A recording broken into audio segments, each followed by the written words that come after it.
weather to get out there and even just look at the pumpkins, stroll along the pasture. Oh, yeah, and it's beautiful out there, or at least it will be over the next couple of days. Kind of cloudy today, a lot of high clouds around.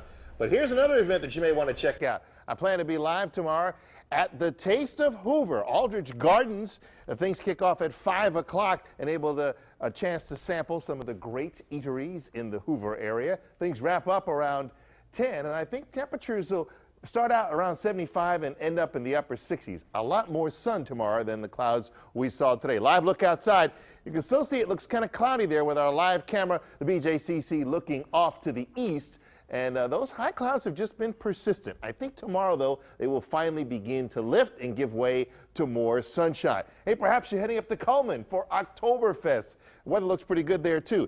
Things kick off in the morning around 11:30. Should be 73 degrees with the clouds beginning to depart. More sunshine by the afternoon. 77 by 5:30, and that's when some of the concerts get underway. And by the time things wrap up around 9 o'clock, temperatures will have dropped into the upper 60s. What about football? An early look at what could happen this weekend on the Plains, Jordan-Hare Stadium, as Auburn homecoming taking on West Carolina.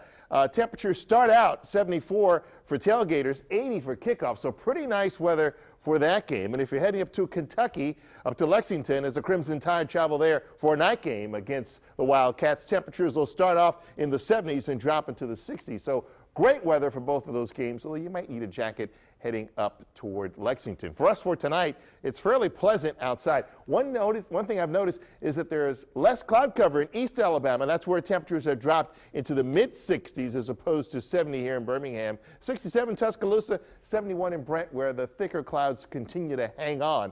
But overnight, those clouds will be persistent. By morning, they'll begin to thin out, and we should see more sunshine. High pressure to our north and east is driving an easterly flow. That's what's keeping the clouds in place for most of the day. But that high will begin to lift off to the east, and that's going to help relax that easterly flow. In fact, we should have a northwest wind by tomorrow, and that should help to clear us out. As far as the next weather system I'm watching, well, there are some clouds out here, a slow-moving weather system. It may start to head our way by the end of the weekend, but I don't see any rain coming from it. Where I do see rain is from a system that's way up, starting to impact the Pacific Northwest. That should be here in about a week, and that's the one that I think gives us our next best chance for rain.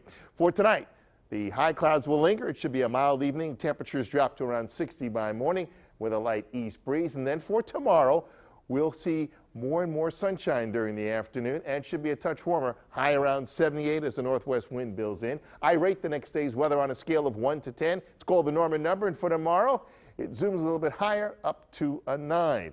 For the rest of the week, more sunshine, fewer clouds. That'll be the theme. Great weather for Friday football fever Friday night. Temperatures should be right around in the mid-70s by then, after a high of 80 degrees. Saturday looks good, too. 81 for a high, mostly sunny skies. Just a few more clouds on Sunday, but still pretty nice. So we'll have a nice dry weekend for a change, making up for last weekend we had all that rain. And the next chance for rain for us looks to be about a week from now. So if you're wanting to get outside, the next couple of days and the weekend are just what you need. Now's the time. All right. Good to hear. Thanks, Gene. Well, Nick Marshall, you may have seen the game. He had a great game.